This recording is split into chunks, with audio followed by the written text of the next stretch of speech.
Hi guys, so I'm going to read Transformers number 12. So if this video can get 4 likes, I'll continue reading Transformers. If you guys can like and subscribe, that'd be appreciated. So if this video gets 4 likes, then I'll continue reading the Transformers comic.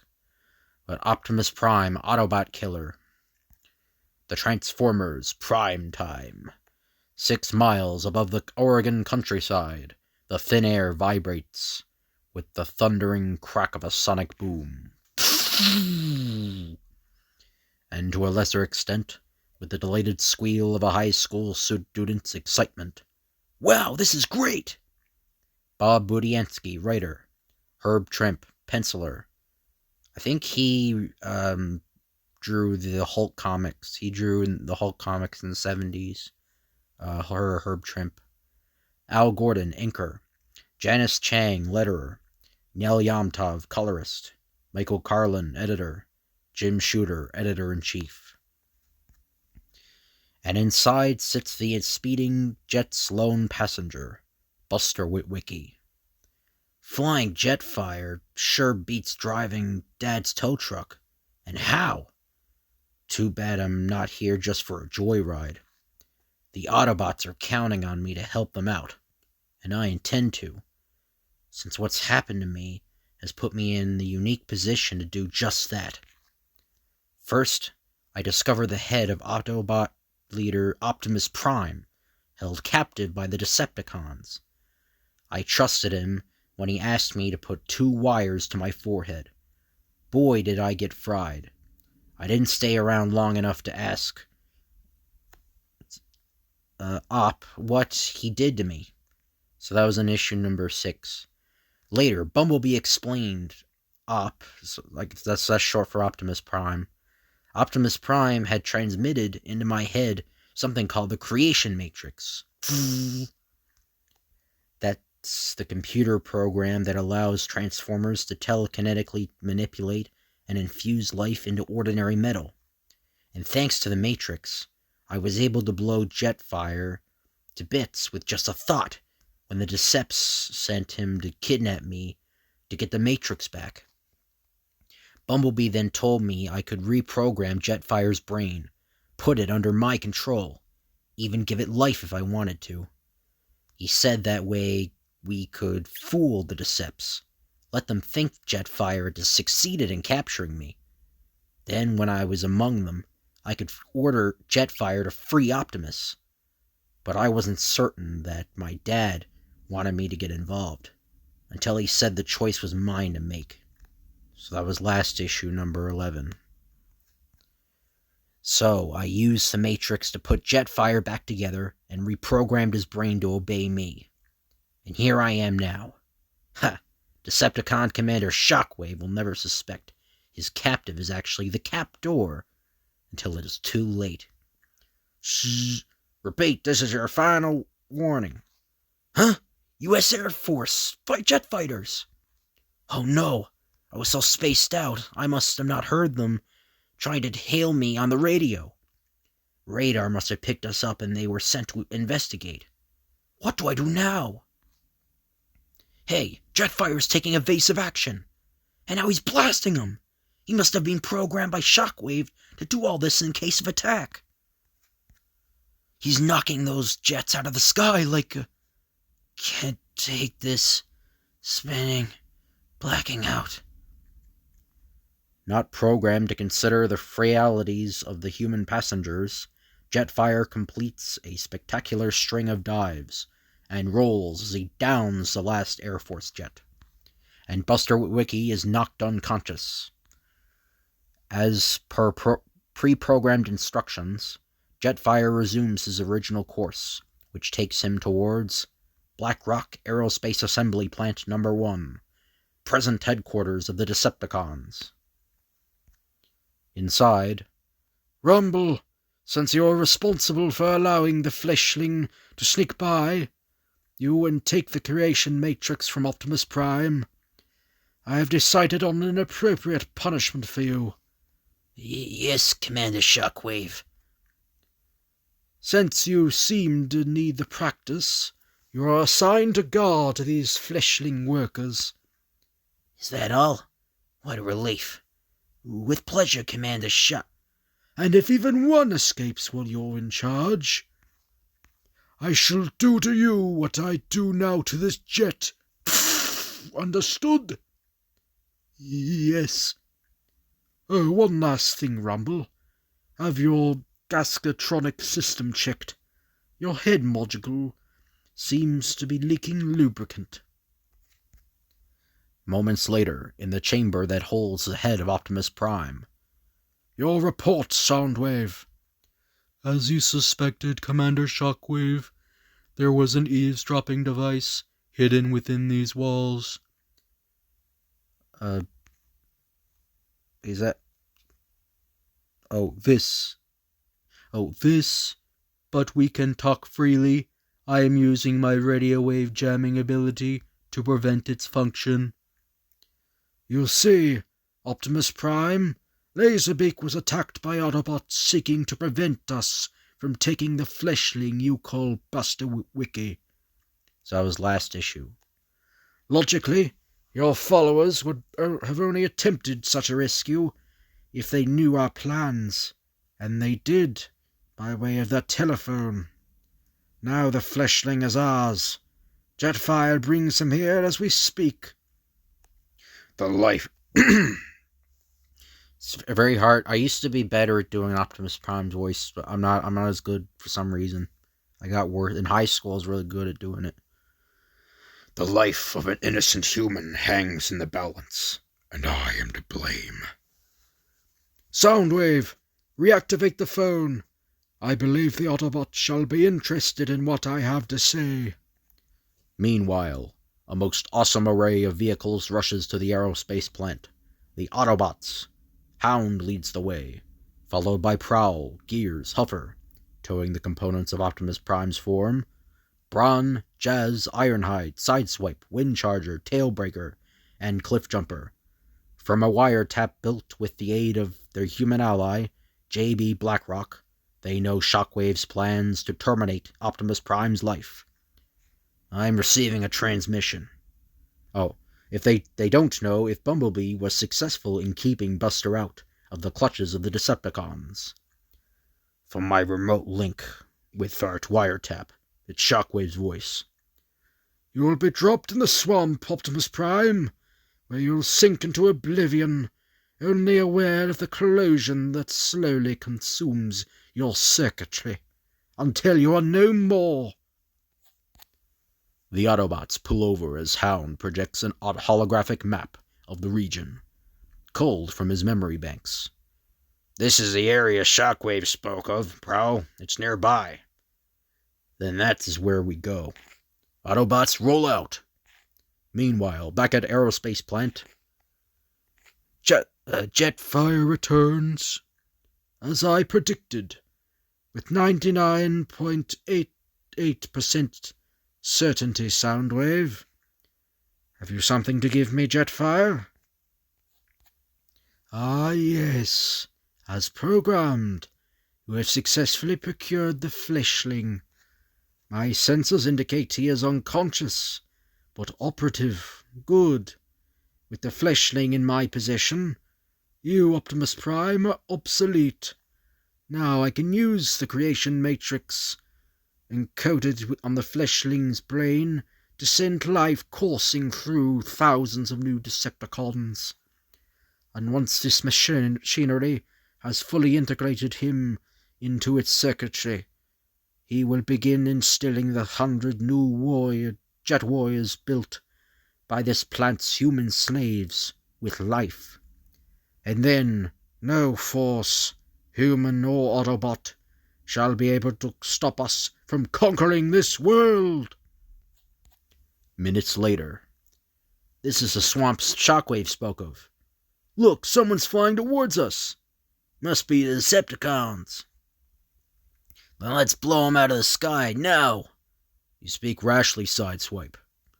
Stay your hand. Can you see? He carries something. So he's carrying Optimus Prime's head, and he dumps it in the swamp like Shockwave said he would. So, splunch. It's our leader. This type of earthen terrain is treacherous. We must grasp each other firmly. Form a chain. One misstep can mean disaster. Quickly, before he sinks! Yuck! A little farther. I got him! Good work, Prowl. Moments later, back on shore. We knew that you will return to us, Optimus Prime. We brought your body with us.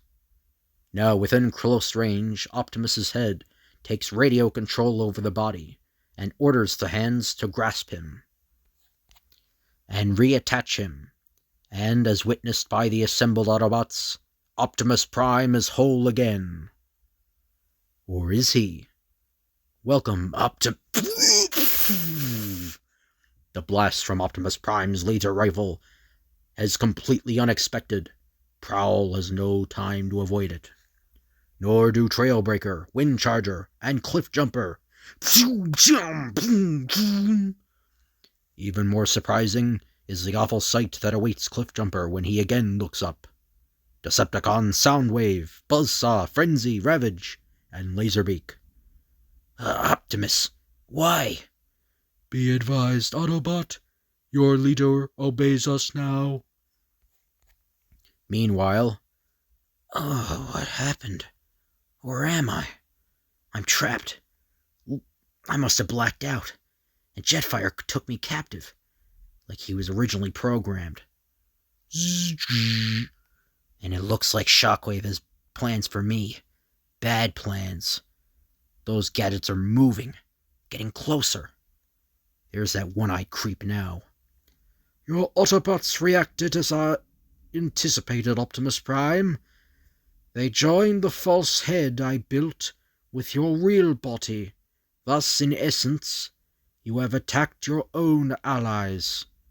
And they were even less prepared for the Decepticons' ambush that followed. Already half of your followers have fallen. It was their foolish, blind loyalty to you that brought them here. It is that same loyalty that now sends them to their doom. He's right.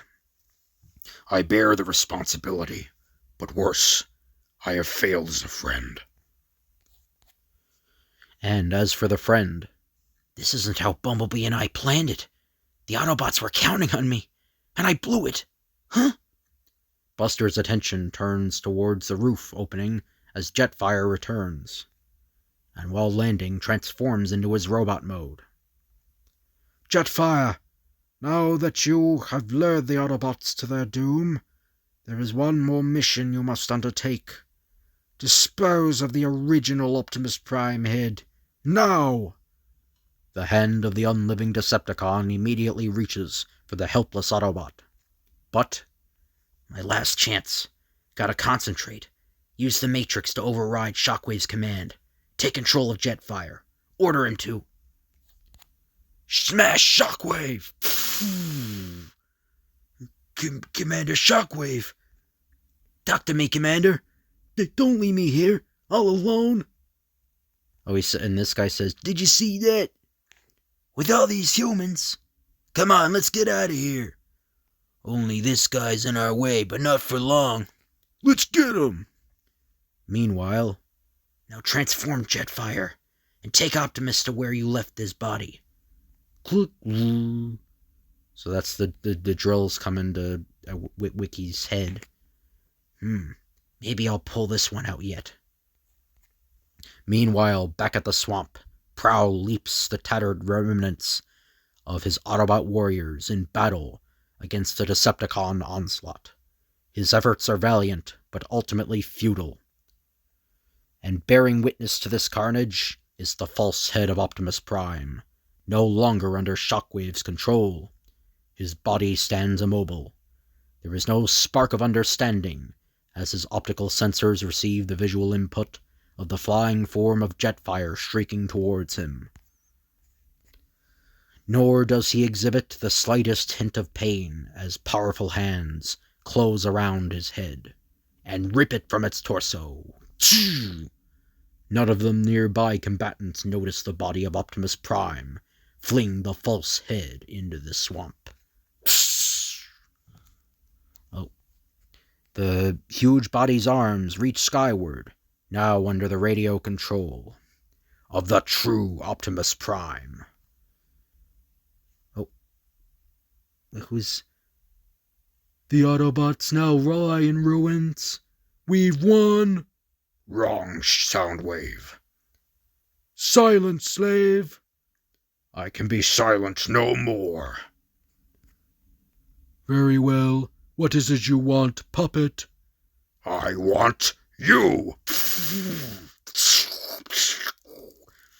The avenging Autobot rips a path through the Decepticon warriors, like a raging tornado through a grove of trees, until there is none left standing to oppose him. Meanwhile, inside the plant, I had not figured Jetfire's treachery into my equation. I'm sorry, Commander Shockwave, but there were so many of them. Optimus Prime. Somehow he must be behind this. They swarmed around me like mechonets. I couldn't stop their escape. I tried. You must believe me. Please don't vaporize me. Optimus is gone. Commander Shockwave. But I am 100% certain of where he went.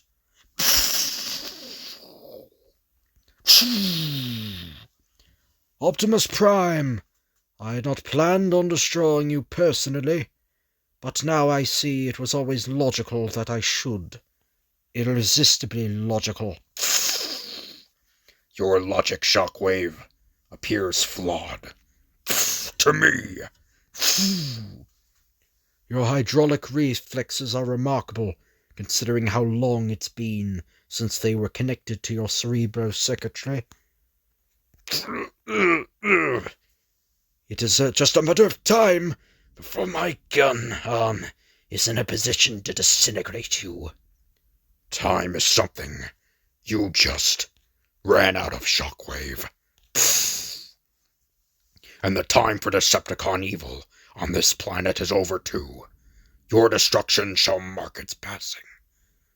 You haven't terminated my operation yet, Optimus Prime, nor have you prevented the Fleshling from giving life to 100 new Decepticon warriors. Buster, I left him in terrible danger back at the plant. Shockwave's machinery may have already breached his brain casing and drawn out this creation matrix. Blast you, Shockwave. Blast Shockwave while you still can, Optimus. He's helpless. We may never get the chance again. I have something more important to do. I have a friend who needs me. Shh. Oh, and this guy says, Optimus, why do you hesitate? And then he says, I have something more important to do. I have a friend who needs me. And then Shockwave sinks into the bog. Why didn't he destroy Shockwave? He must have a good reason. After all, he's Optimus Prime. At least we can be certain of one thing. We haven't seen the last of Shockwave. And I think that's the end of the... Oh, no it isn't. Okay. And then he says, He's gone. But how? Optimus! Buster, you're all right. Some of the workers freed me. But even when I was still strapped down, I knew you'd come back for me. Thanks. But it is I who must thank you, Buster Witwicky, for safeguarding the Autobots' most precious possession, the creation matrix. I could not have chosen a better being, transformer or human, to transfer it to. Perhaps it would be best if I took it back now. You won't get any argument from me, Optimus. Optimus Prime opens an electromagnetic path between his mind and Buster's, and in moments, the procedure is completed. The creation matrix once again resides within the Autobot leader. You have taught me something of value today, Buster Witwicky, and that is that one human life, knowingly endangered by our struggle, is one life too many. By the primal program itself, I pray we Autobots have the wisdom to learn that lesson well. Next, the malevolent Megatron returns in the weirdest Transformers story yet. So that's the end of the video. So I hope you guys enjoyed. Thank you all for watching, and I'll see you guys later.